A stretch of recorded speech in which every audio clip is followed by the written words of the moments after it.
मनोजोम मारुतुल्य वेगम जितेंद्रियम बुद्धिमताम वरिष्ठम वातात्मजम वानरयूथ मुख्यम श्री राम दूतम शरणम प्रपद्ये। बोले हनुमंतलाल की जय, गंगा मैया की जय, गुरुदेव महाराज की जय, संत समाज की जय, समस्त भाइयों की जय।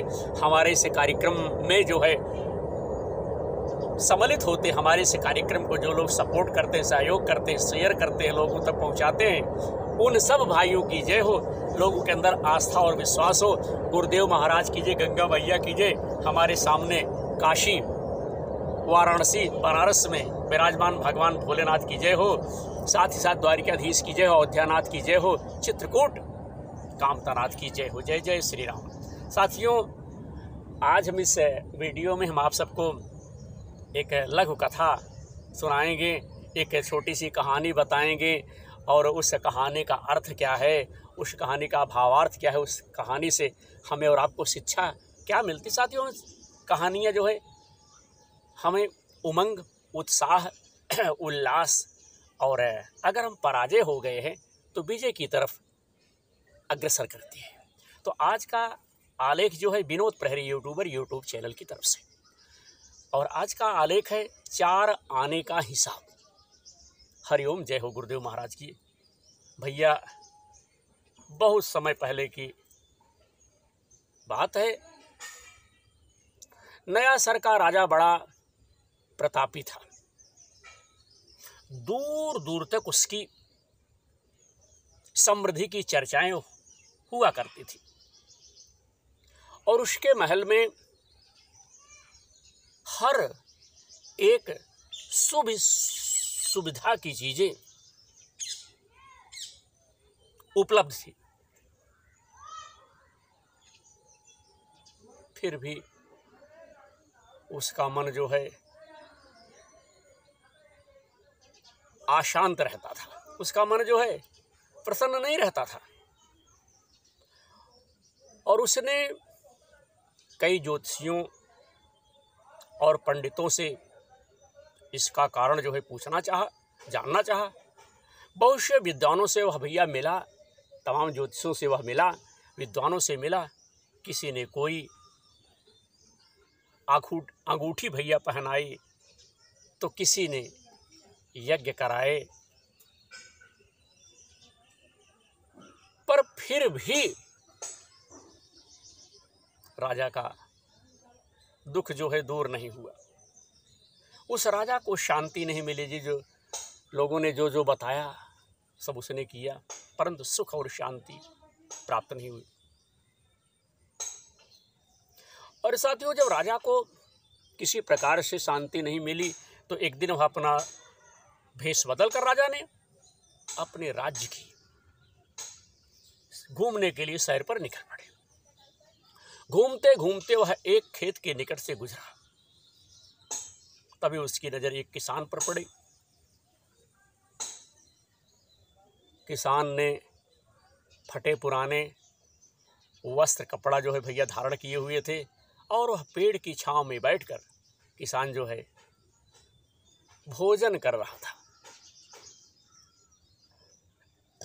किसान के वस्त्र देख राजा के मन में आया कि यह किसान बड़ा दरिद्र है और इसे कुछ स्वर्ण मुद्राएं दे दें ताकि इसके जीवन में खुशियां आ जाए। अगर राजा ने सोचा कुछ दे देंगे तो इसके अंदर जो है खुशियां इसके परिवार में आ जाएगी।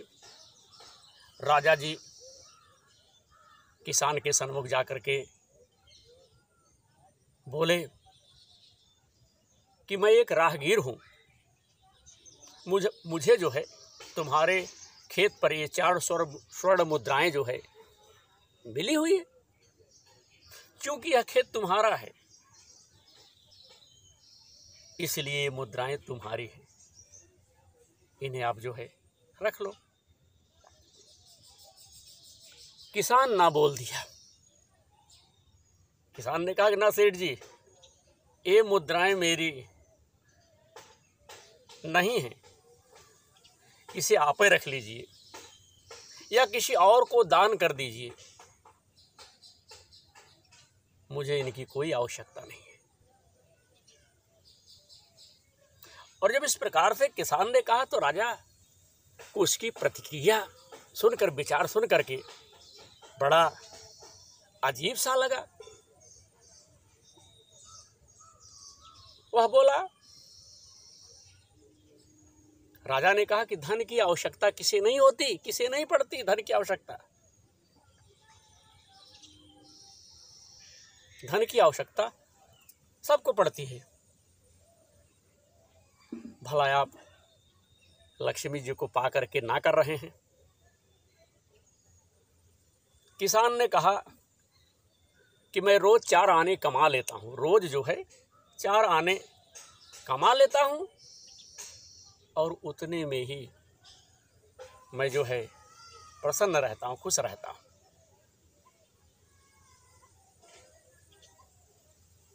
राजा ने कहा कि क्या आप सिर्फ 4 आने की कमाई करते हैं और उतने में ही प्रसन्न रहते हैं? यह कैसे संभव है? राजा ने आश्चर्य से पूछा।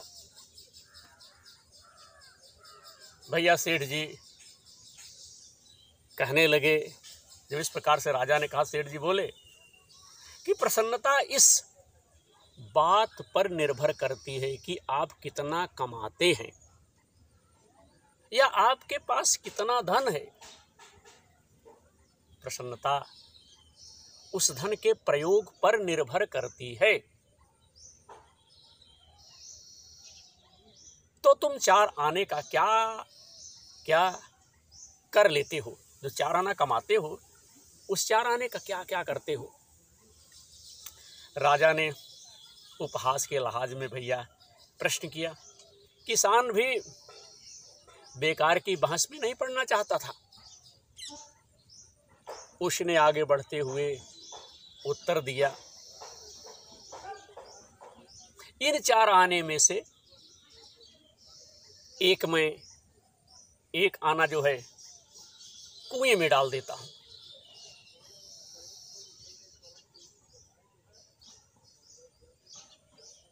दूसरे से कर्ज चुका देता हूं, दूसरे आने से जो है कर्ज चुका देता हूं, तीसरा उधार में दे देता हूं और चौथा मिट्टी में गाड़ देता हूं।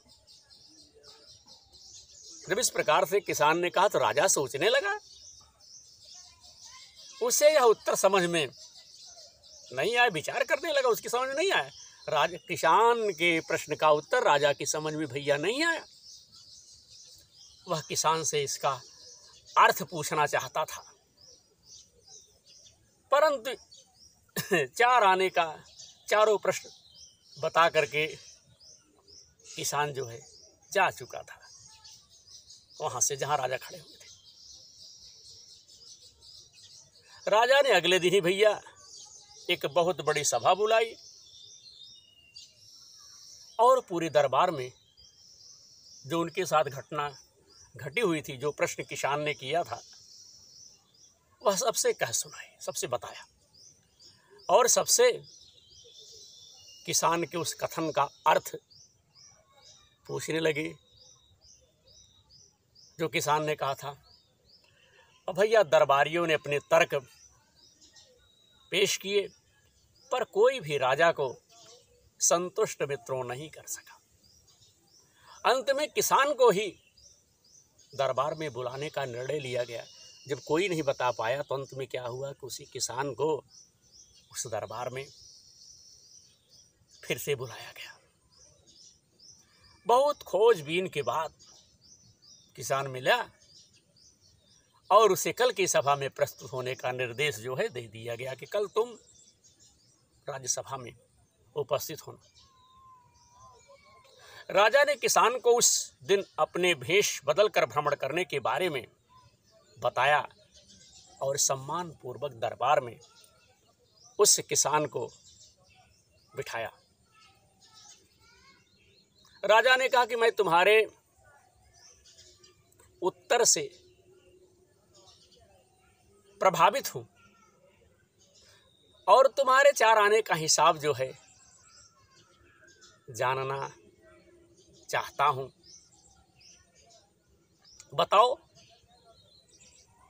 कि तुम अपने कमाए 4 आने किस तरह से खर्च करते हो। कहाँ कहाँ खर्च करते हो जो तुम इतना प्रसन्न रहते हो, खुश रहते हो?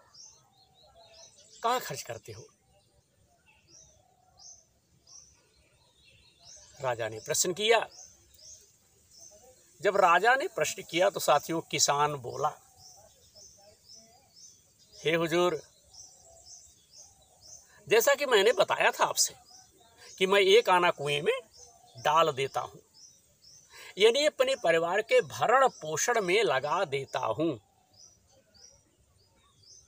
दूसरे से कर्ज जो है चुकाता हूं, यानी इसे मैं अपने वृद्ध माँ बाप की सेवा में लगा देता हूं। तीसरा, मैं उधार दे देता हूं, यानी अपने बच्चों की शिक्षा दीक्षा में जो है लगा देता हूं। और हमारा चौथा प्रश्न था, यानी मैं 1 पैसे की बचत कर लेता हूं ताकि समय आने पर मुझे किसी से मांगना ना पड़े, और मैं इसे धार्मिक, सामाजिक या अन्य आवश्यक कार्यों में लगा देता हूं। भैया जब इस प्रकार से किसान ने बताया तो राजा की समझ में सारी बातें भैया आ गई। सारी बात राजा की समझ में मित्रों आ चुकी थी। राजा की समस्या का समाधान जो है हो चुका था। वह जान चुका था कि यदि उसे प्रसन्न एवं संतुष्ट रहना है तो उसे भी अपने अर्जित किए धन का सही सही उपयोग करना होगा। साथियों, मेरे भाइयों, अगर देखा जाए तो पहले की अपेक्षा लोगों की आमदनी बढ़ी है ना। लोगों की आमदनी जो है बड़ी, हर हाल में बढ़ी है। पर क्या अभी महंगाई कम है? और उसी अनुपात में हमारी प्रसन्नता भी बढ़ी है। पैसे के मामले में हम कहीं ना कहीं गलती कर रहे हैं, ध्यान दीजिएगा। लाइफ को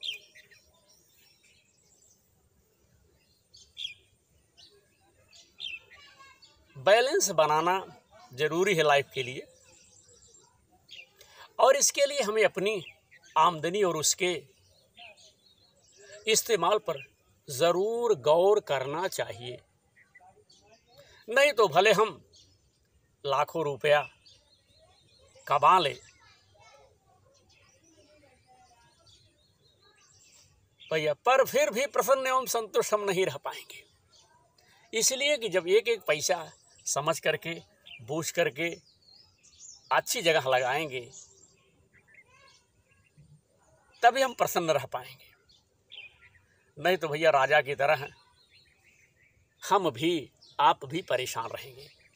तो पैसे को आप लगाइए, समझ बूझ करके खर्च कीजिए। आज हमने 4 आने की कहानी सुनाई, या कहिए 4 आने का हिसाब से संबंधित लघु कथा आप सबके सामने शेयर की। आशा करता हूँ कि यह कहानी शिक्षाप्रद एवं लाभप्रद होगी। देखते रहिए विनोद प्रहरी यूट्यूब चैनल। हमारे कार्यक्रम से जुड़ करके धर्म के क्षेत्र में हमारी सहायता कीजिए, मदद कीजिए। जय जय श्री सीताराम।